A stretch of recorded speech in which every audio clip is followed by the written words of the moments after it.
I assume most of you are familiar with the diagram of a neuron from your school time. Basically, a neuron receives and transmits impulses or information in various parts of our body. Billions of these neurons work collectively to build our nervous system.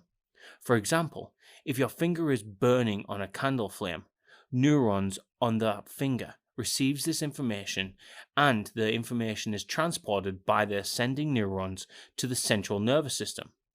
The central nervous system realizes that something is wrong, so it sends the message back to the arm with the help of descending neurons to stimulate the arm in order to remove the finger from the candle.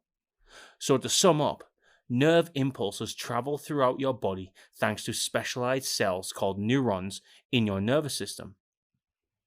Your brain, skin, organs, glands, and muscles all communicate with each other through electrical impulses. Movement and feeling, like pain, are made possible by the signals. Hope this gives you a proper sense of how the nervous system works.